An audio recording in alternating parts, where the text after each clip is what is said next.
경제 지문만 보도록 하고, 성리학 아니네요. 어디 있는 거지? 아예 없는 건가? 오늘 비가 온다며. 논증이다. 논증 아니지요. 가나 지문이네. 가나 지문 해볼까? 가지문, 나지문, 경제, 그치? 이렇게 한번 해봅시다. 자, 15에서 20번이고요. 자, 여기 있는 지문들은 수특을 이용한 거고, 지금 나눠준 자료는 이감, 이툴스에서 만드는 거, 이감 모의고사 어쩌고저쩌고 되지, 그치? 네, 그겁니다. 문제 먼저 보고 들어가 볼까? 15번. 다음은 가나를 읽고 학생의 작성 활동지 일부 공통점 차이점이네. 16번. 쿤이 동의할 수 있는 거. 자, 그러니까 16번은 우리가 가보고서 바로 풀 수 있는 문제가 되는 거야, 얘는. 그 다음에 포인트 문제 이렇게 나와 있고요. 17번이 포인트 정상과학 어쩌고 되어 있고, 그다음 추론 형태. 이런 문제가 이제 외적 준거라는 형태예요. 외적 준거. 바깥에 기준이 있다는 얘기거든. 그러니까 이게 기준이 되겠지, 그치? 이거하고 비교 추론하라는 얘기고. 19번. 자, 이것도 마찬가지다. 추론 형태야. 이거 입장에서 이거의 한계를 지적해라. 이것도 추론입니다. 그 다음에 우리가 방금 봤었던 18번하고 19번하고 차이는 뭐냐면 18번은 외적 준거, 기준을 준 거고 그 다음에 19번 같은 경우에는 그 안에서, 지문 안에서 찾아서 비교해라 이런 얘기입니다. 자, 역시 20번 문제도 외적 준거가 되겠죠. 우선 우리는 16번 문제를 먼저 풀어볼 수가 있겠습니다. 가지문을 보고 풀어야 되겠지요. 보자. 자, 지문을 볼 때는 항상 중심 내용과 세부 내용을 끊어서 보라고 얘기를 했어요. 자, 우리는 흔히 믿을 만한 과학적 지식들이 조금씩 쌓여 현재의 거대한 지식 체계가 형성되었다 여긴다. 그러나, 자, 이런 거는 역적 관계잖아요. 그치? 그러니까 이거를 이제 명심을 하고 가야 되는 거야. 이거 반대되는 내용이 나오겠구나. 이거를 짚어가야 돼. 그러나, 과거에 당연시되었던 특정 과학 이론이 타당하지 않은 것으로 밝혀지면서 새로운 이론이 대안으로 자리매김한 사례는 비일비재하다. 토마스 쿤은 저렇게 사람 나오면 동그라미 쳐주세요. 이러한 사례들을 토대로, 자, 이러한 사례가 뭐야? 내용을 끌고 와야 되겠지? 이러한 사례가 뭡니까? 과거에 당연시 되었지만 새로운 이론이 대안으로 자리매김한 사례. 이러한 사례들을 토대로 인류의 지식이 점차 누적되면 발전했다는 주장의 근본적인 의문을 던졌다. 자, 여기서 중요한 게 있어. 포인트. 그게 바로 뭡니까? 인류의 지식이 점차 누적되면 발전해왔다는 주장에 의문을 던졌다. 누가? 토마스 쿤이. 이게 이제 학생들이 헷갈리는 거죠. 어떻게 헷갈릴까? 이 쿤은 이렇게 새로운 대안이 오면서 지식이 축적되었다고 얘기했구나. 라고 착각하는 거야. 아니에요. 쿤은 뭐야? 그렇게 된 것에 대해서 의문을 던졌다. 이런 얘기입니다. 그치? 요런 게 좀 짚어줘야 되겠고, 여러분들이 쉽게 너무 빨리 읽다 보니까 놓치는 부분이 되겠다. 아이언이도 보면 이런 거 많이 놓친단 말이야. 문제가. 그러니까 네가 풀 수 있는데도 불구하고 이거 그냥 지나쳐버리니까 답을 못 찾거든. 지적질을 해줘야 돼, 항상. 자, 쿤에 따르면 따라가야죠. 어떤 과학자가 전례 없는 과학적 업적을 제시하고 다수 과학자들이 이를 수용하면 그와 관련된 패러다임이 주도권을 잡는 정상과학 시기에 진입한다. 아하, 정상과학에 대한 개념이 여기 나와 있네. 패러다임이란 특정 시대의 과학자들이 직감적으로 받아들이는 설명체계나 신념, 기술 등을 망라한 지식의 틀을 말한다. 아하, 또 패러다임에 대한 개념도 나와 있네. 이 시기의 과학자들은 해당 패러다임을 뒷받침하는 모범 사례인 전형적인 문제 상황과 그에 대한 표준적인 해법을 공유한다. 자, 뭐라고요? 전형적인 문제 상황이 있고 표준적인 해법이 있다는 얘기입니다. 그리고 이를 토대로 패러다임을 보다 정교하게 하는 관찰과 실험을 수행하는. 자, 패러다임을 보다 정교하게 해. 그치? 이게 어떤 테두리 아니란 얘기입니까? 정상과학 시기, 정상과학의 범주 안에서 이렇게 한다는 얘기야. 그런데, 자, 접속사 나왔죠? 그런데는 언제 쓰니? 이거 전환이잖아, 전환. 그치? 앞에 있는 것과 다른 이야기를 쓰는 거잖아. 그런데, 그러한 패러다임이 현실의 모든 사례를 잘 설명할 수 있는 것은 아니다. 정상과학의 시기에도 해당 패러다임의 근거에서는 이해하기 힘든 변칙 사례들이 발견되기 시작한다. 자, 정상과학에도 뭐가 있다? 그 시기에도 뭐가 있다? 변칙 사례들이 있다. 한두 개의 변칙 사례가 출현한다고 하여 패러다임이 폐기되는 것은 아니지만 변칙 사례가 속속 발견되면서 이를 심각하게 여기는 과학자들이 많아지면 정상과학은 위기 국면으로 접어든다. 자, 지금 여러분들 보세요. 읽어가면서 뭐 해야 돼? 정상과학이 어떻게 변모해 가는가? 그 과정을 여러분들이 흐름을, 맥을 짚어줘야 되겠죠. 그쵸?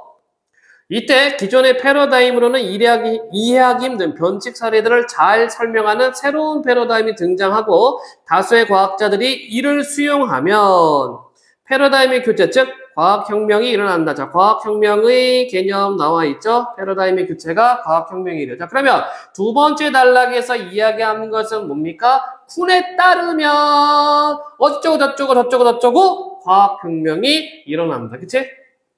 즉, 토마스 쿤 맞나? 네, 토마스 쿤의 얘기한 과학혁명이 뭐냐? 이것을 지금 설명을 했어요. 간단하게. 다음, 쿤에 따르면 또 얘한테 따르네.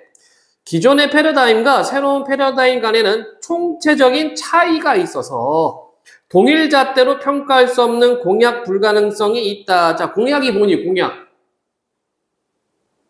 별을 뽑아주신다면 그 공약 아니야? 여러분들 수학 시간에 배웠죠? 공배수, 공약수. 이거잖아. 자, 공통된 게 있다는 얘기입니다. 자, 그런데 쿤에 따르면 뭐라고요? 기존의 패러다임과 새로운 패러다임 간에는 공약 불가능성이 있다.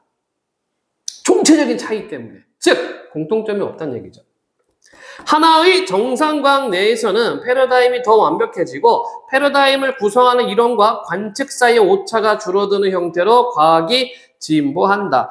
그렇지만 역시 접속사 나왔죠? 과학혁명을 거쳐 아까 과학혁명이 뭐라고 그랬어요? 새로운 패러다임이 튀어나오는 거지. 기존 패러다임으로 설명할 수 없는 변칙 사례들이 많이 나오면은 그 변칙 사례들을 설명할 수 있는 새로운 패러다임이 나오고 그게 원래 있었던 어떤 정상과학의 이론을 대체한다. 이게 과학혁명이라고 위에서 얘기했습니다. 자, 이 과학혁명을 거쳐 정상과학이 교체되는 과정을 보면 과학 지식이 누적되는 식으로 발전한다고 보기는 힘들며 자, 이렇게 말한 근거가 바로 뭡니까? 지식이 누적된다고 보기 힘든 게 바로 이 윗부분에 있어요. 쿤에 따르면 총체적 차이 때문에 동일 잣대로 평가할 수 없는 공약 불가능성이 있다. 이것 때문에 과학 지식이 누적되는 것은 아니다.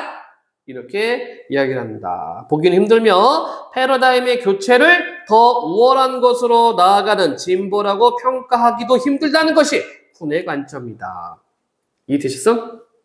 수빈아 이해되니? 자, 이렇게 짚어가야 돼. 짚어가면서 읽어줘야 돼. 눈으로 쓱쓱 보면 안 된단 말입니다. 이게 연습이 되어야 돼요. 자, 그러면은 16번 문제였나? 쿤이 동의할 수 있는 진술로 가장 적절한 것은 지배적인 패러다임이 되기 위해서는 현실의 모든 사례를 잘 설명할 수 있어. 아니죠. 패러다임이라고 해서 현실의 정상과학이라고 해서 모든 걸 다 설명할 수는 없습니다. 아니고 두 번째. 기존의 패러다임에서 새로운 패러다임으로의 교체가 지식의 진보라고 평가하기는 힘들다. 그렇죠? 누적되는 게 아니라고 얘기를 했어요. 총체적 차이로 인해서. 그치? 예, 공약의 불가능성이 있다라고 얘기했습니다. 나머지 확인. 타당하지 않은 것으로 밝혀진 과거의 모든 지식은 인류가 누적해가는 지식이 누적 아니라고 얘기했습니다. 네 번째, 과학의 발전은 이론과 실험 사이의 오차를 줄이는 과정인 패러다임 교체 형태로 나타난다? 발전 아니라고 봤어요. 다섯 번째, 특정 패러다임의 근거에서 설명하기 힘든 사례 출현은 이게 변칙 사례죠? 곧 해당 패러다임의 위기를 의미한다. 이거는 곧 해당 패러다임의 위기를 의미한다가 아니라 이게 많아지면. 그치? 근데 이게 많아진다고 해서 이게 쿤의 의견인지는 아닌지 모르겠는데 어쨌든 쿤의 진술은 2번 질문. 안 어렵죠? 안 어렵다고 생각해야 돼요, 여러분들. 레드선 해야 돼요. 자기 암시하는 거, 이 정도는 할 수 있어, 이 정도는 찾을 수 있어. 쓱 보는 게 아니야. 이거 하나 다 짚어내가는 거야. 나 이거 할 수 있어. 해야 돼. 그것도 빠르게. 자, 이번 나지문입니다. 과학의 패러다임이 교체된 사례 중에서 가장 대표적인 것으로 뉴턴 역학에서 특수상대성 이론의 교체를 들 수 있다. 자, 우리가 가 지문에서는 뭘 봤습니까? 패러다임 교체, 정상과학이 바뀐다는 얘기죠? 여기서는 그 사례로 뭐가 나왔니? 뉴턴 역학에서 특수상대성 이론으로 바뀐다는 얘기입니다. 뭔 말인지 몰라도 상관없어요. 그냥 이렇게 된다 따라가면 되는 거야. 자, 뉴턴 역학은 갈릴레이가 주장한 상대성 원리를 근간으로 한다. 상대성 원리란 이제 개념 나오겠네. 관찰자가 정지해 있거나 등속 직선 운동을 하는 경우에 물어볼게. 이거 뜻, 의미 파악되니? 등속 직선 운동이 뭐예요? 뭐야? 몰라? 이런 문제야. 이게 말 뜻을 몰라. 등속은 같은 등, 속도. 같은 속도로 직선 운동을 한다. 속도 변화가 없다는 얘기예요. 일정한 속도로 쭉 간다는 얘기야. 그러니까 이제 이런 것 때문에 이런 용어가 낯설어서 여러분들한테 그래서 이제 과학 지문이 좀 어렵다는 얘기죠. 그래서 버리라고 얘기를 하는 겁니다. 네, 근데 이제 가나 지문은 버리면 안 돼. 가 지문, 나 지문은 여기가 문제가 5개, 6개가 딸려있는데 이거 버리면 큰일 납니다. 자, 관찰자가 정지해 있거나 등속 직선 운동을 하는 경우에 모든 물리법칙은 동일하게 적용되는 원리다. 뭐가? 상대성 원리가. 속도 A로 등속 운동을 하는 기차 안에서 앞쪽으로 던진 공이 속도 B로 등속 운동을 한다고 하자. 그럴 때 기차 안의 관찰자와 기차 바깥에서 정지해 있는 관찰자에게 측정되는 공의 속도는 서로 다르지만 그에 대해 기술하는 물리법칙은 동일하다. 이해 안 된 사람. 됐니? 수빈아 이해돼? 이 정도 해야 되는데 진짜 간단하잖아. 기차가 가.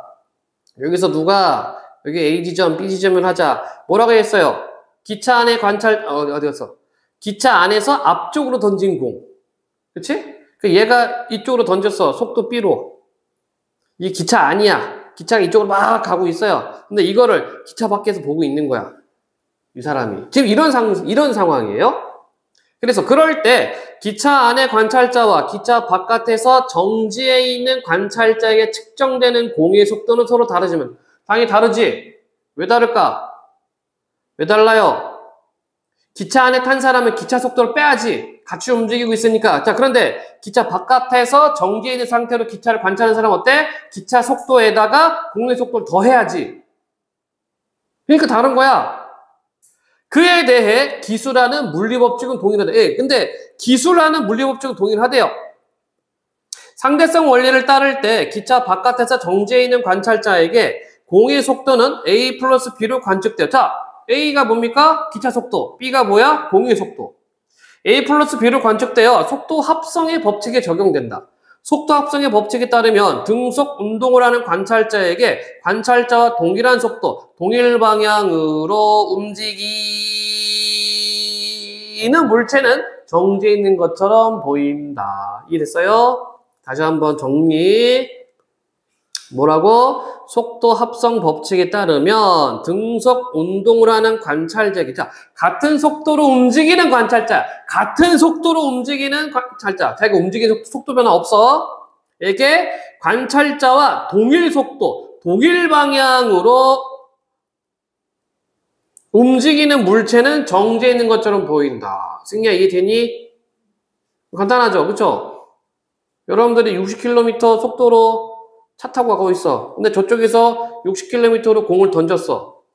그럼 공이 어떻게 보여? 옆에 정지해 있는 것처럼 보인다는 얘기입니다. 같은 속도로 가고 있으니까. 그런데 전환이죠. 전환. 그런데 자, 그러면 이 그런데 위에는 뭐에 대한 이야기입니까? 뉴턴 역학. 그치? 갈릴레이의 상대성입니다. 그런데 19세기 중반 빛의 속도는 관찰자의 운동 속도와 상관없이 항상 일정하다는 점이 밝혀졌다. 뭐가요? 빛의 속도가. 이는 속도 합성의 법칙에 위배되는 것으로 뉴턴 역학으로 설명할 수 없는 변칙 사례다. 또한 속도 합성의 법칙에 따르면 빛의 속도로 움직이는 관찰자에게 같은 방향으로 나아가는 빛은 정지해 있다. 그럴 때, 그렇죠? 여러분들이 빛의 속도로 움직이면 이 세상이 어떻게 보일까? 멈춰, 정지야.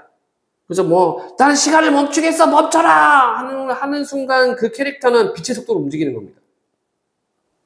그럴 때 그 관찰자의 눈에 그 빛이 도달하지 못하므로 그 빛은 사라져야만 하는데 정지해 있는 관찰자에게는 그 빛이 여전히 존재한다. 이 상황은 동일한 물리법칙으로 설명되지 못한다는 점에서 상대성 원리에 위배된다. 오케이? 그래서 뭐가 나오는 거야? 특수상대성 이론이 나올 수밖에 없다는 얘기입니다. 자, 가지문에서 뭐라고 얘기를 했어? 정상과 범주 안에서 변칙 사례가 나타나고 그 변칙 사례를 설명하지 못하면 새로운 패러다임이 등장한다고 얘기를 했죠?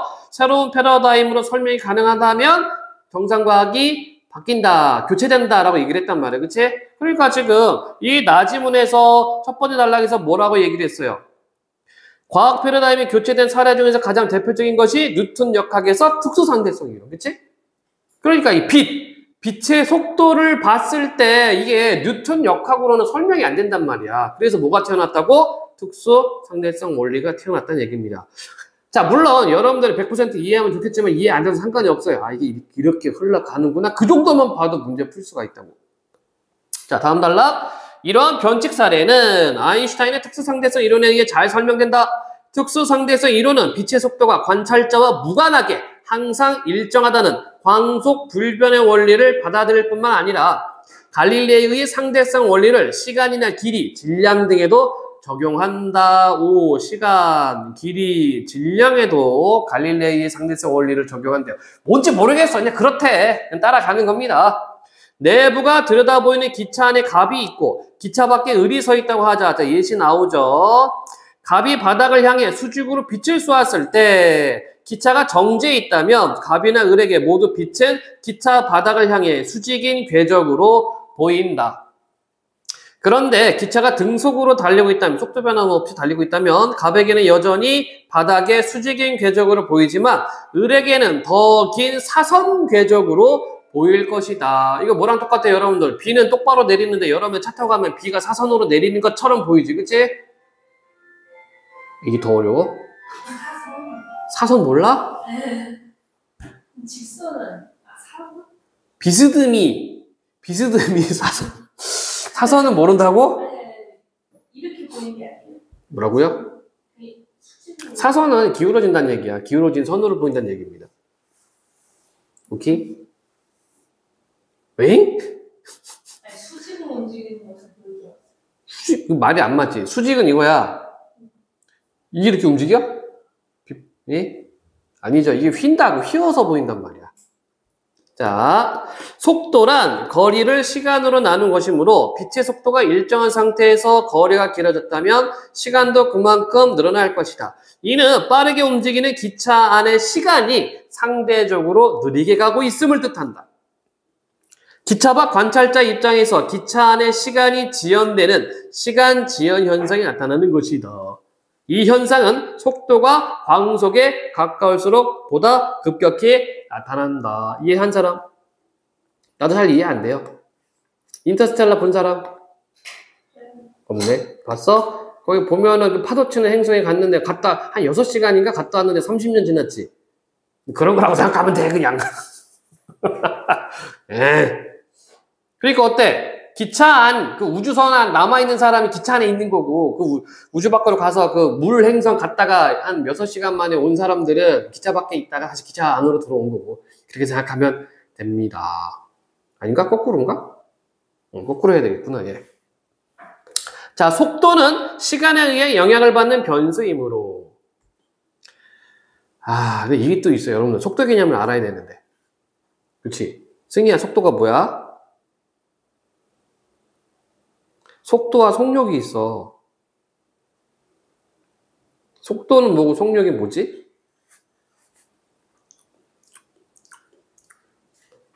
자동차 속도 어떻게 돼 있니? 이렇게 돼 있지. 시간당 단위 표시되어 있죠. 속력은 그냥 빠르기만 나와. 빠르기만 있고 속도는 여기 방향도 들어갑니다. 방향까지도 포함된 개념이야. 알겠죠? 자, 속도는 시간에 의해 영향을 받는 변수이므로, 그러니까 우리가 속도 표시할 때 km/h 이렇게 표시합니다. 시간이 상대적이라는 점을 인정하면 빛의 속도가 관찰자와 무관하게 일정함을 설명하는 것이 가능하다. 특수상대성 이론은 이후 수많은 관측과 실험을 통해 입증되었고 뉴턴 역학을 대체하는 새로운 역학 체제로서 지금까지 정상과학의 지혜를 누리고 있다. 자, 그러니까 여러분들이 이 나지문 이게 뭔 개소리야. 괜찮아요. 괜찮아. 우리가 볼 거는 뭐란 얘기입니까? 뉴턴 역학에서 상대성 이론으로 교체됐다는 얘기야. 그치? 그럼 이게 왜 교체되었는가? 빛의 속도 관련해서는 뉴턴 역학이 설명이 안 된대. 그죠? 그런데 특수상대성 이론으로는 이게 설명이 된대. 그 사례를 지금 기차가 어쩌고 밖에서 어쩌고 빛을 쏘네 마네 이거 설명을 해준 겁니다. 이게 다거든.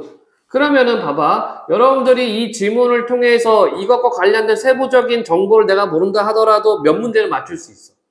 문제는 단어를 못 맞춘다 하더라도, 그치?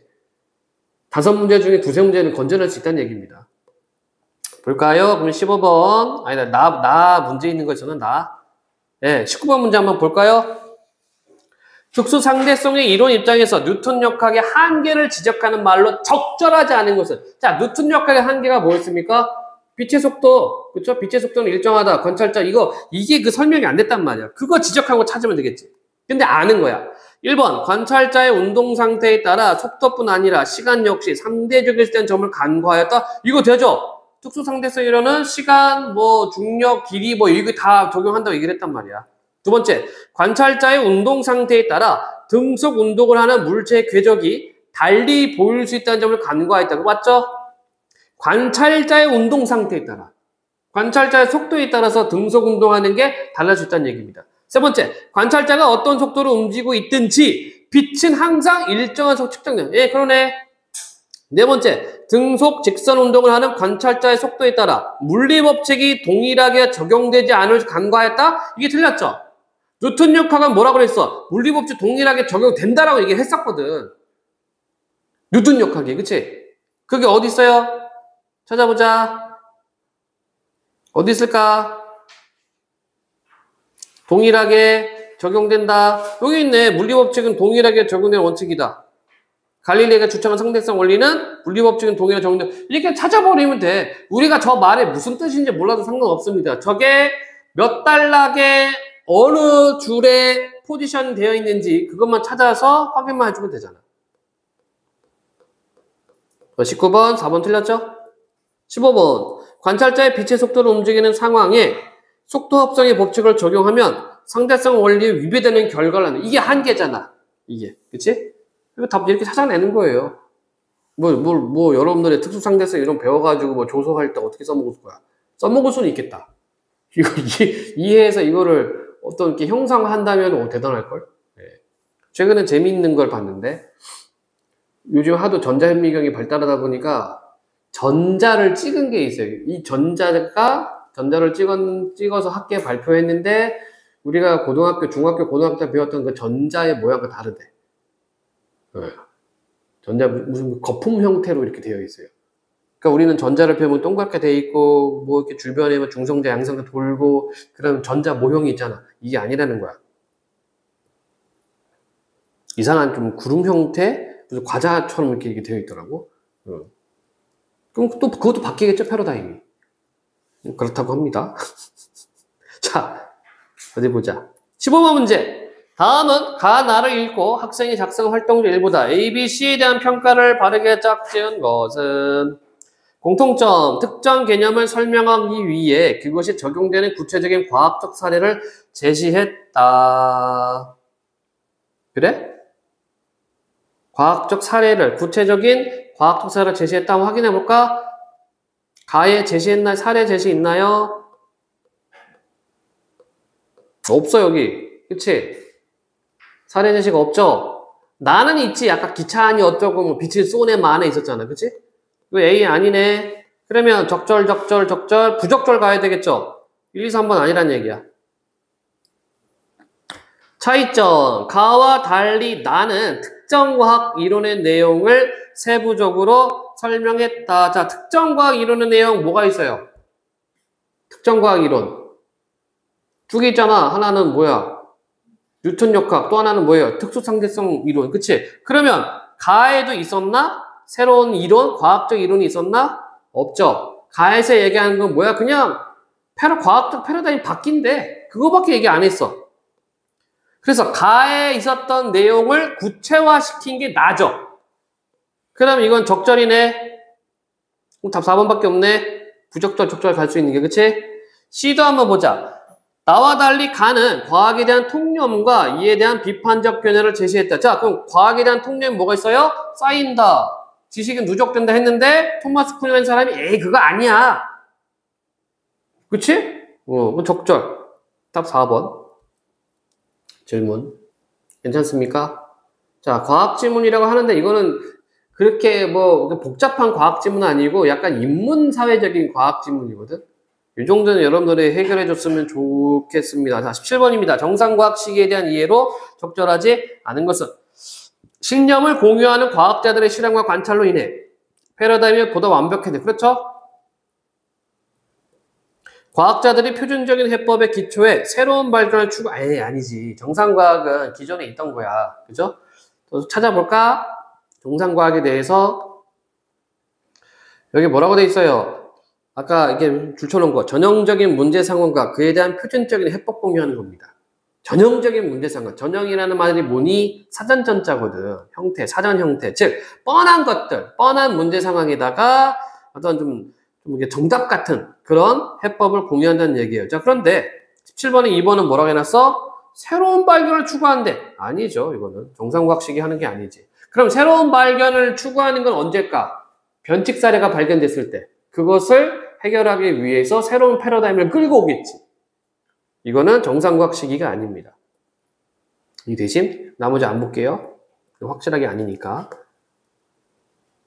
18번 가의 쿤의 입장을 바탕으로 자, 쿤의 입장은 뭐였어? 지식은 축적되는 게 아니라고 얘기를 했습니다. 그 전 패러다임과 그 후의 패러다임은 어떤 그 총체적 차이가 있기 때문에 공양의 불가능성에 대해서 얘기를 했으면 공양이 아니지.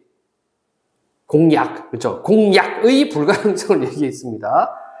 자, 보기 지구 중심설과 태양 중심설에 대해 이해한 내용으로 가장 적절한 것은 16세기 이전의 천체 운행을 설명하는 지식의 틀은 지구 중심설이었다. 그러나 지구 중심설로는 행성이 때때로 거꾸로 가는 듯이 보이는 역행 현상을 설명할 수 없었고 프톨레마이오스는 주전원 개념을 도입하여 이를 설명할 수 있었다. 지구 중심설은 한동안 관측 결과들에 비교적 잘 들어맞았으나 16세기에 이르러 관측 기술이 발달하면서 행성의 궤도에 관한 관측 결과들이 지구 중심설에 부합하지 않음이 속속 확인되어 왔다. 이후 등장한 코페르니쿠스의 태양 중심설은 주전원 개념을 사용하지 않고도 관측 결과들을 비교적 정확히 설명할 수 있었고 다수의 과학자들에게 적극 수용되었다. 단 케플러에 의해 행성의 궤도가 타원임이 알려지기 전까지 태양 중심설은 행성의 궤도를 원궤도로 간주하였다. 자, 그럼 내용 여기 몇 개 있어요? 뭐가 있어? 여기 하나, 프톨레마이오스 주전원 개념, 그치? 지구 중심. 그 다음에 코페르니쿠스 요거 하나, 태양 중심설, 그쵸? 그리고 끝에 케플러 궤도는 타원. 내용 3개야. 자, 1번 문제가 뭐였어요? 적절한 거 찾기. 1번 지구 중심설에 주전원 개념을 더한 것은 이론과 관측 사이의 오차를 줄였다는 점에서 지구 중심설의 진보에 해당한다. 어때요?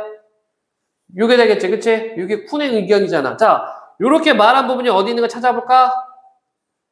어디 있을까? 여기 있네. 색깔을 달리해서 보자. 하나의 정상과학 내에서 패러다임은 완벽해지고 패러다임을 구성하는 이론과 관측 사이 오차가 줄어드는 형태로 과학이 진보한다. 뭐 이런 식으로 돼 있어요. 그죠? 그렇지만 지식이 누적되는 것은 아니다. 이렇게 얘기를 하죠. 그리고 더 우월한 쪽으로 가는 것도 아니다. 이렇게 얘기를 했단 말이야. 그래서 이 부분을 따갖고 오면 이렇게 어디 갔냐? 어디로 사라졌지? 네. 곤란할 수 있겠죠. 이 대신 승희야 자는 거니? 졸려? 20번 나의 특수상대성 이론을 바탕으로 보기 가에 대해 설명한 내용은 적절하지 않을까. 외적 중거죠. 이런 게 사실은 이게 제일 어렵죠. 이런 게 3점짜리잖아요. 지구를 향해 쏟아져 들어오는 수많은 미립자를 총칭하는 우주선. 이게 타는 거 아니야? 직선할 때 선이야? 우주선 중에는 뮤온이 있대. 뮤온. 뭔지 모르겠네.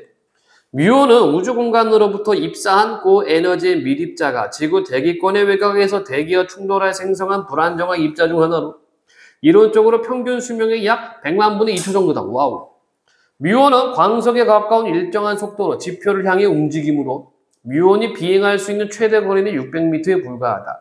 1930년대 실험 물리학자들은 대기권이 약 1000km에 달함에도 불구하고 지표 부근에서 뮤온이 관측되는 이유에 대해 의문을 가졌다. 자, 그럼 우리가 뽑아내올 수가 있는 건 뭡니까? 뮤온은 빛의 속도로 움직이네. 그렇죠? 거리는 한 600m 정도. 그러니까 시간으로 보면은 약 100만 분의 뿅뿅뿅 분의 2초. 얘는 거리. 그치? 속도. 이렇게 나오네. 자, 1번. 지표를 향하는 뮤온의 이동 속도는 관찰자의 이동 속도에 따라 다르게 측정될 수, 안 되죠? 왜? 빛의 속도는 항상 일정해. 관찰자 속도에 상관없이 일정하다고 얘기를 했습니다. 아니고. 두 번째, 지표의 정지에 있는 관찰자가 보기에 뮤온이 단위 시간 동안에 움직일 수 있는 거리가 길어졌다? 여기가 지금 뭐 정해져 있잖아. 최대 거리는 600m밖에 안 된다. 그리고 평균 수명이 100만 분의 2초밖에 안 된다. 그러니까 2번을 우리가 판단할 수 있는 근거는 뭐 합니다. 세 번째, 지표의 정지에 있는 관찰자의 시간이 상대적으로 느리게 흘러서 거꾸로 됐죠.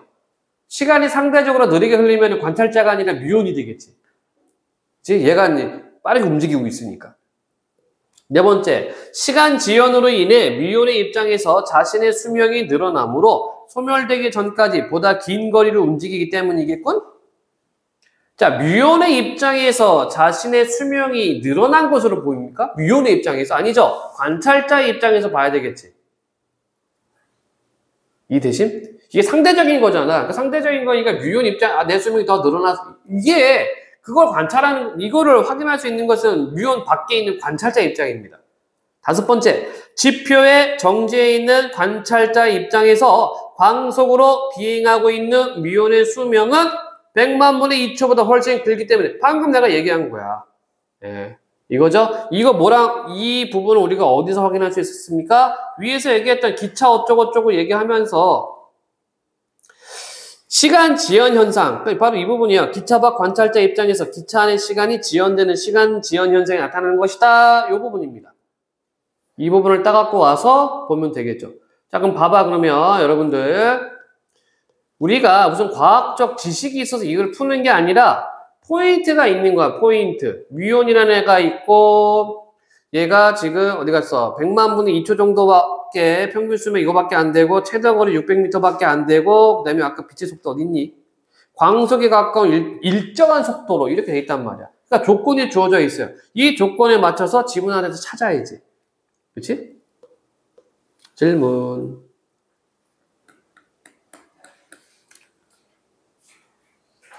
자, 36에서 40번인데요. 좀 기본적인 얘기를 한 번 더 하고 이야기를 해봅시다. 기본적인 얘기는 뭐냐면, 기본적인 얘기죠. 이 경제에 대한 기본적인 개념 다시 한번 얘기해보자. 여기 쓰기가 불편하네. 자, 우리가 경제 주체 3요소가 있다고 얘기를 했습니다. 여기는 뭐가 있냐면 정부, 기업, 가계가 있고요. 얘네들의 각각의 역할은, 정부는 정책을 펼치고 기업은 생산을 하죠. 다른 말로 공급을 한다는 얘기야. 가계는 소비를 합니다. 다른 말로 이제 수요가 생기지, 그치? 그러면 얘네들이 놀 수 있는 놀이터가 필요해. 그 놀이터가 뭐예요? 바로 시장입니다. 시장 안에서 정부, 기업, 가계가 이렇게 복작복작 하고 있는 거야. 그러면 우리가 흔히 이야기하는 불경기, 경기 불황. 경기 불황일 때 과연 어떻게 되느냐? 쉬운 거야. 아주 쉽습니다. 경제가 안 좋다. 그게 바로 뭡니까? 돈을 많이 못 벌면 경제가 안 좋은 거지. 그치? 간단해요. 그래서 시장에 돈이 없다. 시장에 돈이 없으니까 사람들이 소비를 할 수 있습니까? 못하죠. 그쵸? 예, 돈이 안 돌아요. 그러니까 당연히 소비를 할 수 없어도 소비가 안 됩니다. 소비가 안 된다는 얘기는 당연히 수요가 떨어진다는 얘기죠. 수요가 떨어지면은 기업은 생산과 공급을 어떻게 돼? 당연히 생산을 줄입니다. 아무도 안 사는데 물건 만들어서 뭐하니? 그치? 공급이 떨어진다. 이게 악순환이 되는 거야. 왜 그럴까요? 회사원들, 공장 다니는 사람들, 노동자들, 이 사람들은 회사 다닌단 말이야. 그치? 근데 회사에서 물건을 안 만들어. 안 팔려. 안 팔리니까 회사가 망해. 월급을 줄 수가 없죠. 그럼 가게도 같이 망합니다. 이걸 그대로 둘까, 정부가? 안 되죠. 왜 그대로 두면 안 돼요? 정부도 세금을 걷어서 나라 살림을 해야 되는데 세금이 안 걷히거든.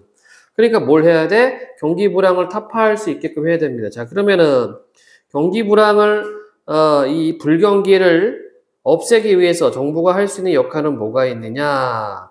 여러분 생각해봐요. 한 가지만 생각하면 돼. 시장이 돈이 돌게 만드는 거야. 그치? 시장에 돈이 돌게 만들려면은 정부는 뭐합니까? 세금 깎아주면 되겠죠. 세금 감면 또는 세금을 완화시켜주는 거야. 또는 보류하면 되겠지.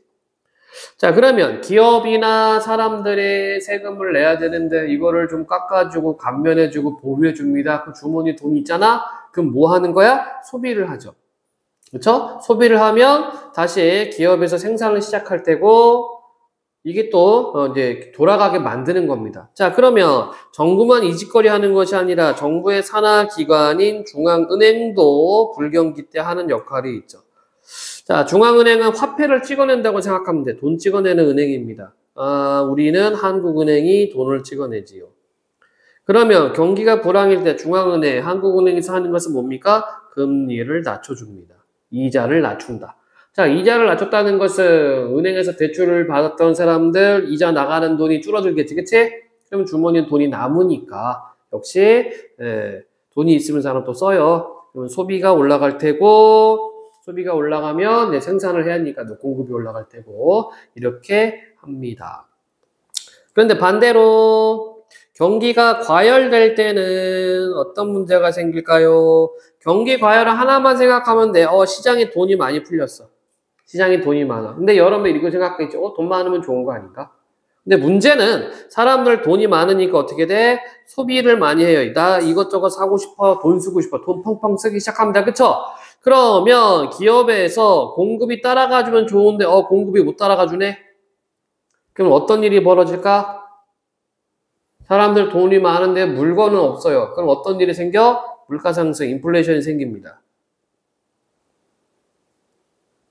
인플레이션 발생하면 어떤 일이 벌어질까?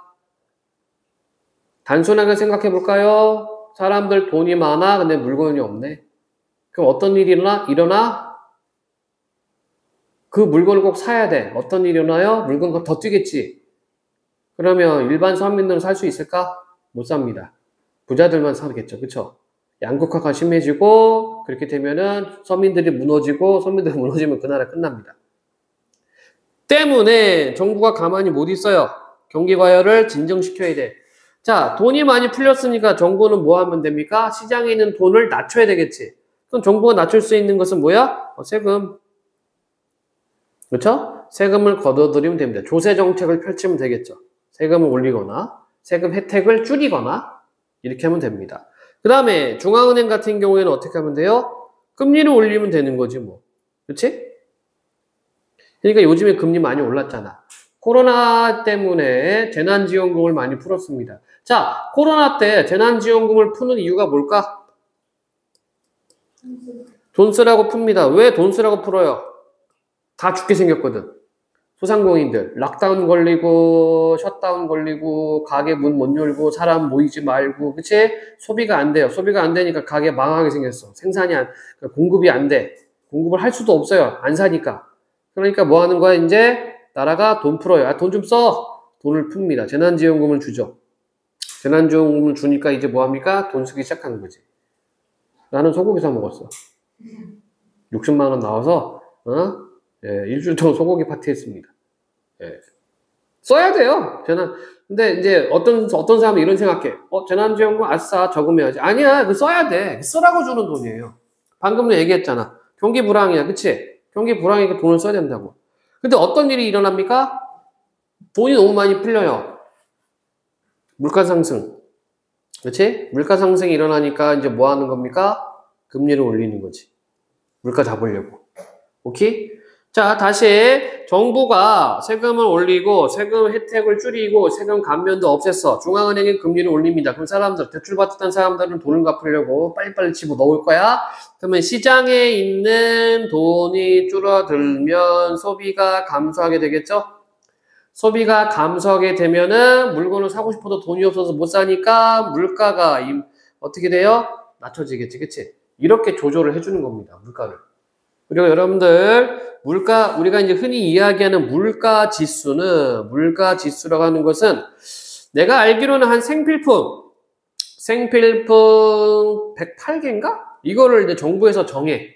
그래서 그 가격 변동을 살펴봅니다. 예를 들어서 쌀값, 또 미용실 가격, 뭐 목욕탕 가격, 뭐 이런 것들이야. 달걀값, 계란값, 우유값 이런 게 있어. 이 생필품의 가격 변동을 봅니다. 그래서 이걸 통해서 물가가 올라간다 내려간다를 따지는 거야. 이해되십니까? 자, 여기 플러스 해보자. 이제 환율을 한번 생각을 해봅시다. 환율 하기 전에 은행 금리부터.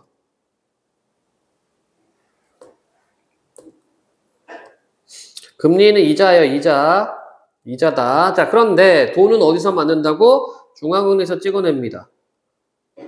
나라가 돈이 없다고 중앙은행에 돈 막 찍어내면 어떻게 돼? 인플레이션 폭발, 그쵸? 그러니까 어떻게 됩니까? 짐바브웨처럼 된다. 짐바브웨는 맥도날드 가서 햄버거 하나 사 먹으려고 짐바브웨 3천만 달러? 예, 개수기 갖다 대고 3천만 불 줘야지 햄버거 하나 먹는 거야. 그런 일이 발생해 버려요. 이게 무식한 짓거리입니다. 화폐는 그 나라의 경제 규모를 보고서 발행을 해야 되거든. 경제 규모가 약한데 돈을 막 찍어낸다? 그럼 큰일 나죠. 그럼 여러분 생각해봐. 위조 지폐를 왜 잡아? 위조 지폐 왜 잡을까? 위조 지폐가 막 이렇게 유통되고 있어요. 그럼 어떻게 돼? 돈이 풀렸으니까 물가 상승이겠지, 그치? 서민들 못 살아요. 그래서 잡는 거야. 위조 지폐 못 만들게 하는 겁니다. 이해되니? 그러니까 한 나라의 경제 규모는 정해져 있는데 그 경제 규모 안에서 유통되는 돈보다 더 많은 돈이 들어가 버리면은 경제 망합니다. 예. 진짜 물가 상승이 되고 원재재 가격 상승되고 다 같이 죽는 거예요. 자, 어쨌든 중앙은행이 돈을 찍어내기 때문에 돈을 찍어내요. 그런데 시중은행은 돈을 못 찍죠. 그쵸? 그러니까 얘네가 돈이 필요해. 예를 들어서 시중은행이 100만 원이 필요합니다. 그럼 얘네가 중앙은행 가서 빌려오는 겁니다. 100만 원 빌려와요. 그냥 주나? 아니죠. 금리를 붙입니다. 이게 기준금리야. 중앙은행이 금리를 붙이는 것을 기준금리라고 해요. 한국에서는 이것을 코픽스라고 그래. 한국은행 기준을 코픽스라고 합니다. 예를 들어서 2%라고 하자. 그럼 나중에 이 시중은행, 우리은행으로 할까? 시중은행이 중앙은행에다가, 한국은행에다 갚을 돈 얼마? 102만 원. 이렇게 되는 겁니다. 이해되죠? 자, 그러면 A라는 사람이 시중은행에 가서 돈을 빌립니다. 저 100만 원만 꿔주세요. 빌려주세요. 알았어. 100만 원 빌려줄게. 근데 너 이자 내. 이자를 어떻게 내라? 기준금리 2%에 우리은행 3% 해서 너 5% 내야 돼. 이렇게 금리를 매깁니다. 그러면 A가 나중에 갚을 돈 얼마야? 105만 원 되겠죠. 그치? 그러면 이 시중은행은, 우리은행은 마진이 얼마예요? 3만 원이죠. 105만 원 받아서 중앙은행에다가 102만 원 넣고 나머지 3만 원 남지. 그치? 이 3만 원이 운영자금입니다. 이걸로 직원들 월급 주고 하는 거야. 이해되심? 자, 만약에 A가 제1금융이 아니라 제2금융이라고 하자. 제2금융, 캐피탈이나 이런 회사들이라고 하자. C 개인이 또 와서 100만 원을 빌려요. 그러면 이 제2금융인 A는 여기다가 어떻게 자기가 빌려온 거 기준금리에다가 그 다음에 시중금리 이게 자기가 빌려온 거야. 여기다가 자기네들 금리도 또 붙이겠지. 너 한 또 5% 내. 그러면 이 사람은 갚을 때 얼마를 갚아야 돼요? 110만 원 갚아야 된다는 얘기입니다. 이해되심? 이렇게 하다 보니까 어떤 기능이 생겨? 화폐 창조 기능이 생깁니다. 이게 무슨 말이야? 자, 중앙은행에서는 100만 원밖에 안 찍었어. 이걸로 시중은행에 줬어. 근데 시중은행이 이자를 받고 또 빌려줘요. 그 다음 기간이 또 이자를 받고 또 빌려줘. 이러다 보니까 이자가 늘어나지, 그치? 그러니까 여기까지 한번 생각해봐. 총 늘어난 금액은 얼마가 돼요? 110만, 10만 원, 5만 원, 2만 원입니다. 그죠? 17만 원이라고 하는 화폐 가치가 창출되는 거야. 이해되심? 이게 은행의 기능 중에 화폐 화폐 창조 기능 중에 하나입니다. 그래서 은행은 화폐 창조 기능도 있고 그 다음에 유통 기능도 있는 거죠. 근데 여기서 문제가 생깁니다. 어떤 문제가 생길까? 만약 이 C가 110만 원 갚아야 되는데 돈이 없네. 돈이 없어요. 나 못 갚아요. 미안해요. 파산. 그러면 A는 이 돈을 받아가지고 시중은행에다가 집어넣어야 되는데 얘도 못 받아. 그치? 얘도 파산. 은행도 파산. 중앙은행 큰일 났네. 돈을 찍어낼 수도 없고. 그쵸? 이게 바로 뭐야? 이게 연쇄부도입니다. 연쇄부도. 이게 2008년 미국에서 리먼 브라더스 사태. 리먼 사태라고 그래요. 리먼 브라더스라는 금융권이 있었는데 내가 알기로 이게 미국에서 두 번째로 큰 회사였거든. 망해버립니다. 근데 봐봐. 이렇게 되니까 네트워크가 형성이 되지. 미국에서 두 번째, 세 번째로 큰 회사, 금융회사였기 때문에 얘네가 미국 내에서만 거래를 하는 것이 아니라 전 세계적으로 거래를 합니다. 그러니까 세계적으로 도미노 연쇄 부도가 생깁니다. 뭐 간단히 얘기할게요. 이게 왜 리먼 브라더스 사태가 왜 생겼냐면 모직이론이라고 있어. 모직이론. 이 모직이론은 아마 여러분들 부모님 다 아실 거야. 쉽게 얘기해서 주택담보대출. 돈 많으면 뭐 아파트나 집 그냥 현찰 주고 사면 되는데 돈이 부족하니까 은행에서 이렇게 빌리지. 그치? 자, 이때 당시 미국에서 어떤 일이 일어났느냐? 주택을 사기 위해서 수많은 사람들이 대출을 받는데 이 대출을 리먼 브라더스가 계속 방금 위에서 얘기했던 것처럼 이렇게 거쳐서 해주기 시작합니다. 근데 문제가 생겨요. 어떤 문제가 생길까? 대출을 많이 해줬어. 사람들이 집을 사기 시작했어. 어떤 문제가 생겨? 생각해봐. 수요가 생겨요. 사람들이 돈이 생기니까 집을 사기 시작해. 어떤 문제가 생기니?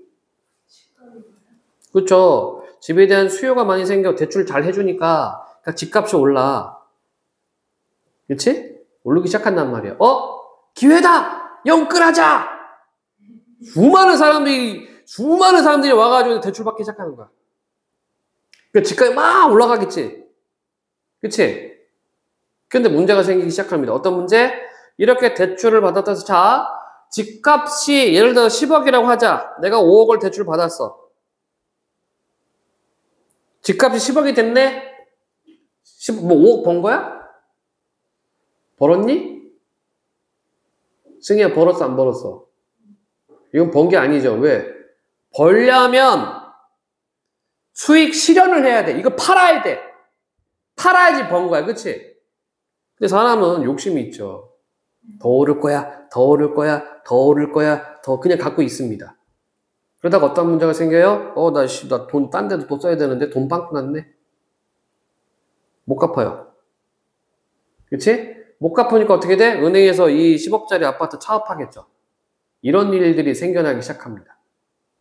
이해되니? 그러니까 집값이 막 오르다가 어느 순간 대출자들이 많았는데 이 대출자들이 그 대금을 못 갚아. 은행에다가 돈을 못 갚아. 빌린 거에 돈을 못 갚아. 집을 팔아야 돼. 근데 갑자기 매물들이 막 쏟아져 나와요. 집들이. 갑자기 공급이 많아졌네? 어떤 일이 일어나요? 집값 떨어지죠. 나 10억 주고 샀는데 갑자기 이게 5억이 돼버렸어. 이거 실제로 송도에 있었던 일입니다. 나랑 같이 학교에서 같이 근무했던 선생님이 피눈물 흘리고 다시 서울로 왔어. 여기 힐스테이트 8억인 가지고 샀다가 이게 4억으로 떨어지는 바람에 그때 4억 대출 받고 한 달에 이자를 300 얼마씩 내고 버티다가 팔아버리고 자기 나와있는 그 돈 남은 거는 4억 마이너스. 똑같아. 그러니까 어때요? 매물들이 막 쏟아져 나오니까 집값이 막 떨어지지. 집값이 올라가는 걸 보고 이걸로 투자하려고 대출 받았고 그 시가를 보고 대출 해줬는데 10억짜리네 알아서 우리가 5억까지 8억까지 해줄게 했는데 갑자기 집값이 3억이 돼버리네. 집 팔아도 돈 못 갚죠. 이런 일이 벌어져서 연쇄부도가 생겼어요. 그때 이게 리먼 브라더스 2008년 사태입니다. 뻥 전 세계가 금융 혼란이 오는 거야. 이 대신 그래서 잠깐 다른 얘기도 했지만 어차피 같은 개념이기 때문에 은행이라고 하는 것은 이제 화폐 유통과 화폐 창조 기능이 있지만 이 화폐 창조 기능의 그 이면에는 부도가 있습니다. 그래서 우리가 신용도라는 것을 평가를 하는 거예요. 과연 이게 얼마큼 갚을 수 있을까? 우리가 수특 보면은 그게 있었지. 신용도 평가하는 기준. 그게 있습니다. 지금 중국이 이 사태예요. 지금. 그래서 중국이면 경제가 휘청거리고 있다고 중국이 망한다 이렇게 얘기합니다. 내가 아는 지인도 낙양 살고 있는데 집값이 지금 60% 떨어졌대. 60%가 빠졌대. 죽으려고 그래 지금. 아 물론 돈이 많아 그 사람. 많은데도 불구하고 죽으려고 그래. 왜냐면 자기 재산의 반 이상이 나가버렸으니까 미치죠. 지금 중국 걔네는 다큐멘터리 안 찍어. 인민들이 빡치니까. 그래서 유튜브 같은 거 올라오는 거 보면은 어떤 사람은 신혼부부가 우리 집 샀다, 진짜 대출받아 집 산 거, 집 샀다 해서 좋아했는데 하면서 아파트가 1층, 2층, 2층 올라가면서 공사장 가면서 막 이거 브이로그 찍고 했어요. 자기 이제 부인하고 신혼부부가. 했는데 회사가 망해버리는 바람에 집 짓다 말았어. 맨날 피눈물 흘리고 막 그래. 어쨌든 이런 거. 그 다음 이제 환율 얘기할게요. 환율이 뭡니까? 자, 우리는 이제 무역국가야, 그치? 무역을 하기 위해서는 반드시 환율을 해야 돼요. 왜 환율을 하느냐? 각 나라마다 어떤 경제 수준과 물가 수준이 다릅니다. 그치? 근데 무역을 한다는 것은 우리한테 이득되는 거, 우리한테 좀 많이 남는 거를 파는 행위지. 이거를 맞춰야 되는데 다르잖아요, 이게 경제 수준이. 무슨 근거로 할까? 해서 나온 게 기축통화죠. 야, 기준이 되는 통화가 있으면 좋겠다, 이 기축통화야. 기축통화는 여러 개가 있어. 근데 우리는 달러를 좀 많이 쓰지. US 달러를. 그리고 전 세계적으로도 달러를 많이 통용합니다. 자, 그럼 환율이라고 하는 거는 뭐예요? 우리 돈을 달러로 바꿨을 때 비율이 환율이야. 예를 들어서 1,000원에 1달러다. 근데 여러분들 지문 보면은 환율 상승, 환율 하락 이런 게 나와. 환율 상승이 뭐니? 이 경우입니다.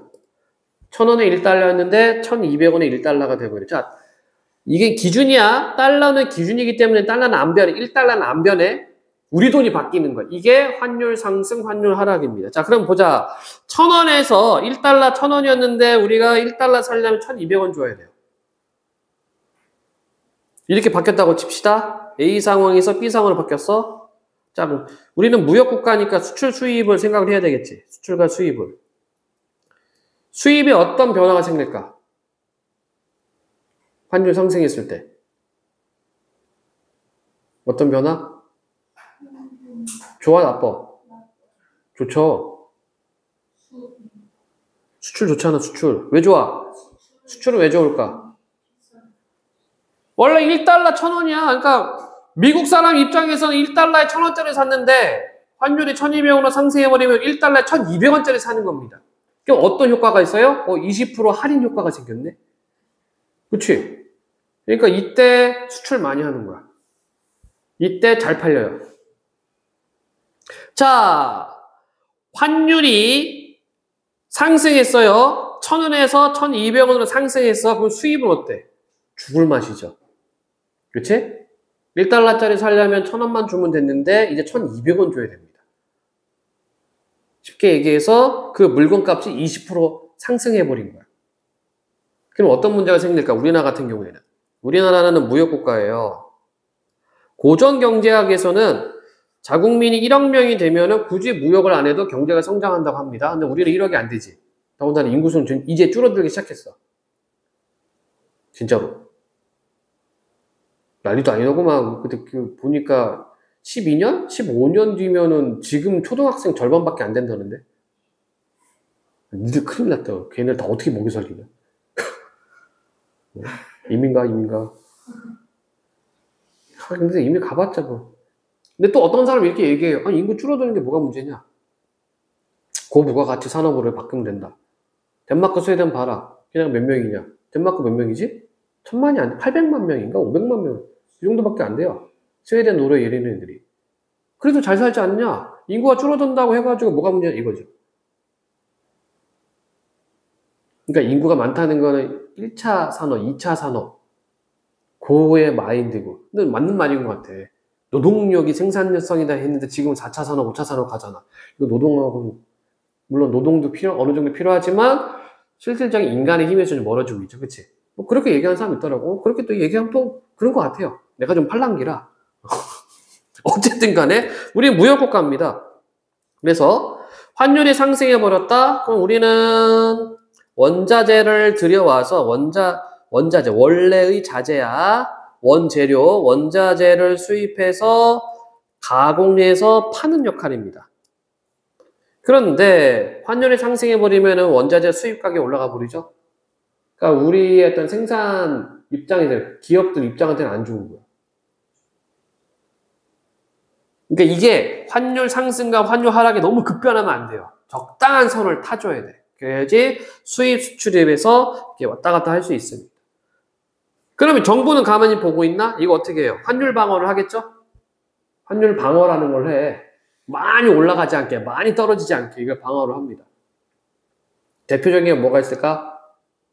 환율 방어하기 위해서 대표적인 게 뭐가 있어요? 관세 매기거나, 그치? 통관 세금이야 들어오는 통관 세금을 매기거나, 아니면은 어떤 기업들한테 수출하는 기업 또는 수입하는 기업들한테 어떤 그 세금 혜택 같은 거 주겠죠, 그쵸? 당연한 거지. 이 대신 자 여기 플러스 또 하나 들어가자. 금리와 이제 무역 환율 같이 들어가는 거야. 최근에 코로나 거의 뭐 코로나가 진정되는 와중에 미국의 물가 상승이 엄청나게 올라가니까 금리를 막 상승시켰습니다. 이러다 보니까 갑자기 한국에서도 우리나라에서도 금리를 따라서 올린다. 왜 그럴까요? 왜 그럴까? 이것 때문에 소상공인들이 불만이 많았죠. 아니 조금 살만한데 갑자기 금리를 올려버리면 우리가 코로나 때 힘들어가지고 대출 받고 했는데 이자가 너무 많아요. 힘들어 죽겠어요. 이때 이제 아파트 빌린 사람들 대출 받아서 대출 이자 너무 세. 이거 어떻게 해? 금리 좀 낮춰줘요. 근데 못 낮춰. 왜 그럴까?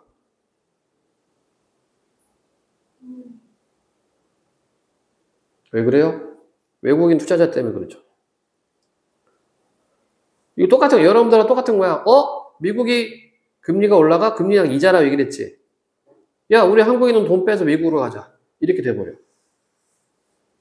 이해 되심? 이해 안 됨?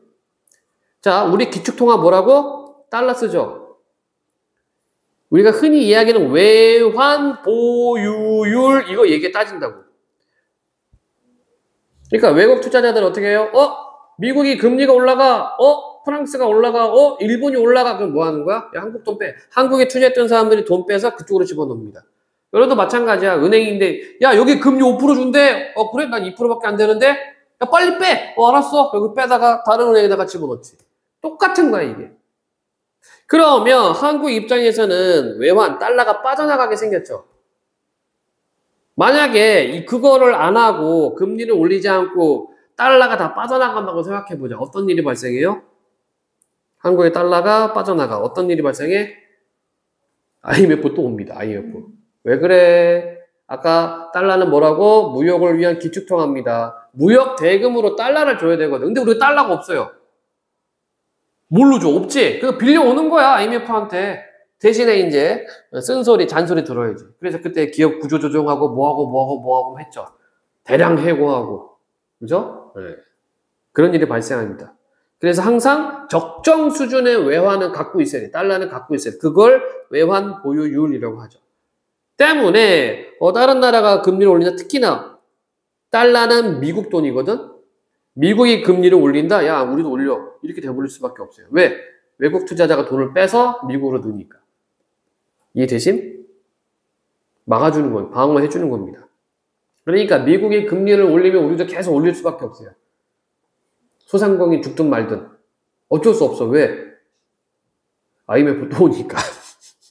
IMF가 터지면 소상공 문제가 아니라 나라 전체의 경제가 폭락이기 때문에 그래서 금리를 따라 올린다. 이런 얘기예요. 자, 지금까지 그냥 기본적인 경제 내용, 이야기를 좀 했어. 너무 뻔한 내용입니다. 뻔한 내용. 또 궁금한 거 있는 거 있으면 질문해 보세요. 경제 관련해서 이거 좀 궁금하다. 네, 같이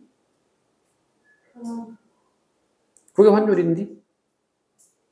환율이 상승하면 가치가 떨어지는 거예요. 그렇죠. 1,000원 주고 1달러 빌렸는데 1,200원 주고 1달러 20% 떨어졌네. 예. 쉽지? 아니, 어려워? 한번 거쳐야 되는. 자, 화폐 가치는요. 생각해봐. 우리 화폐 가치는 원이지. 우리 화폐 가치를 비교하려면 우리 내에서 비교가 되니? 안 돼. 할 수는 있습니다. 물가랑. 물가가 상승해버리면은 100원 주고 초코파이 하나 먹었는데 이제 200원 주고 하나 먹어야 돼. 그게 뭐야? 화폐 가치 떨어졌다는 얘기야. 이해되죠? 그러니까 인플레이션 하면은 무슨 일이 벌어져요? 화폐 가치가 떨어진다는 얘기입니다. 이해되심? 아까 얘기했지. 인플레이션이라고 하는 것은 물가 지수를 하기 위해서는 한 108가지 정도의 생필품을 그거를 지정해 놓고 한단 말이야. 그게 기준이야. 기준. 그러니까 물가가 상승해버리면 화폐 가치는 떨어집니다. 자, 그러면 이건 뭐 나라 안에서 그런 거고, 나라 밖에서는 어떻게 따져, 그거를? 맞아요. 나라 안에서, 아까 얘기했잖아. 나라마다 상황 다르고, 경제 다르고, 생활 수준 다 달라. 그러니까 기준이 필요해. 그러니까 달러로 보는 거야. 기축통화로. 달러 대비 원화가 어떻게 되느냐, 이런 얘기죠.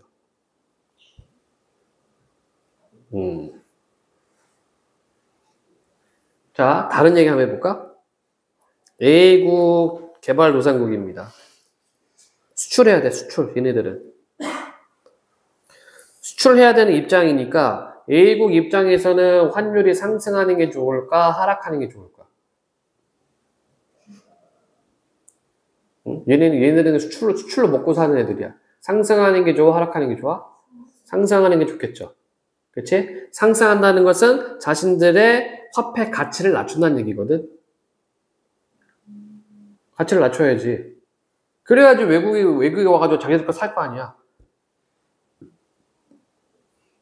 이거 중국이 잘합니다. 네. 그래서 환율의 위안화, 중국 돈의 가치가 올라가는 걸 정부가 막아버리죠. 그래서 환율 조작국. 미국에서 찍어놨어. 제 새끼들은 환율 조작국이야. 찍어놓습니다. 근데 여기에 우리도 포함되어 있어요. 우리도 포함되어 있어요. 어쩔 수 없어. 우리 무역으로 먹고 살아야 되잖아. 어쩔 수 없어요. 우리는 아니라고 하는데 미국에서는 의심해. 중국은 확실하게 환율 조작국이라고 못 박아놨고 한국은 환율 조작 의심국으로 못 박아놨어요. 네. 뭐 어쩔 수 없지 뭐. 이런 개념입니다. 그러니까 화폐 가치라고 하는 거는 국내에서, 그러니까 한 나라 단위를 볼 때는 물가 상승이 어떻게 되느냐, 이거 보면 되는 거고요. 나라와 나라 사이에서는 기축통화 기준 잡고서 환율 상승, 환율 하락 보면 됩니다. 그러니까 화폐 가치가 떨어졌다는 것은 물건을 그만큼 적게 산다는 얘기야. 화폐 가치가 올라갔다는 것은 물건을 많이 살 수 있다는 얘기죠. 요즘 일본은 엔화가 많이 떨어졌잖아. 그치? 엔화가 많이 떨어졌다는 것은 우리 돈 기준으로 봤을 때야. 그러니까 일본 여행이 싸지. 이 대신 비행기, 그리고 동남아시아 지금 이제 휴가철 끝나니까 뭐 베트남 가는 거 5만원? 7만원? 편도가, 비행기가. 겁나 싸구만. 여러분들 엄마 아빠랑 거기 삼겹살집 가서 고기 한번 먹으면은 10몇만원 나올 거 아니야. 베트남 한번 갔다 왔네, 씨. 왜? 엄마, 오늘 삼겹살 14만원 나왔네? 와, 신난다. 베트남 왕복 비행기, 베트남 갔다 왔어요. 네, 이렇게 되는 거야. 야, 또 궁금한 거 있으면 얘기해 보세요. 경제와 관련해서. 궁금한 게 없나? 그래프 보는 거. 희한하게 이거를 우리 친구들이 굉장히 헷갈려 해. 시장 가격 보자. 여긴 가격이야. 여긴 수량. 보통 여러분 보면은 이렇게 돼 있지. A는 뭘까? 시장 가격이에요, 시장 가격. 시장 가격은 뭘로 형성돼? 수요와 공급 곡선이 만나는 점에서 시장 가격이 형성됩니다. 이거를 소문자 A로 하겠습니다. 그러면 A와 B가 있다고 치자. A는 뭐니? 수요일까요? 공급일까요? 맞아, 수요? 이거 수요죠. 수빈아, 이해돼? 너무 당연한 거야. 왜 그럴까? 가격이 높으면 사니? 가격이 높으면 사요? 많이 못 사. 사고 싶어도 비싸서 못 사. 그러니까 가격이 떨어지면 떨어질수록 어떻게 돼? 사람들이 많이 사기 시작하지. 그래서 수요 곡선 항상 우하향이야. 공급 곡선은 어떻게 돼요? 사람들 많이 사기 시작하네? 생산하기 시작해요. 그래서 우상향으로 갑니다. 그래서 그 만나는 지점에 시장가격이 형성이 된다. 너무 당연한 거거든. 자, 여기서 또 하나 첨가를 해볼까? 재난지원금 나왔네. 자, 그러면 이 수요 곡선은 어디로 움직일까? 왼쪽, 오른쪽? 오른쪽으로? 왼쪽으로 가요? 오른쪽으로 가요? 이쪽으로 가? 이쪽으로 가? 생각해봐. 왼쪽, 오른쪽이야. 재난지원금이 지급했다는 것은, 돈이 생겼어. 오른쪽으로 가? 맞아? 맞을까? 방향. 왼쪽이에요? 오른쪽이에요? 돈이 생겼어. 수요가 많아지죠. 응? 왼쪽이에요? 오른쪽이에요? 왼쪽으로 가겠지. 왜 그럴까? 돈 생겼잖아. 비싼 거면 사. 소고기 한번 먹어야지. 이렇게 되는 거야. 왼쪽으로 가니까 어떻게 돼? 공급은 떨어지죠. 그러니까 물가 상승이야. 이해되지? 이게 그래프 보는 법이죠. 간단하거든, 사실. 개념만 알면은 그래프 되게 쉬워요. 그래서 경제가 쉬운 거야. 지금 잡다하게 여러 가지 이야기를 했는데, 경제는 이게 기본입니다. 그리고 이게 다 통해. 다 똑같아. 다 똑같아요. 근데 이제 과학은 우리가 얘기했지만, 영역마다 명칭 다르고, 용어 다르고, 적용하는 방식이 다르니까 과학은 어려워. 근데 경제는 똑같다. 자, 오늘 여기까지 할게요.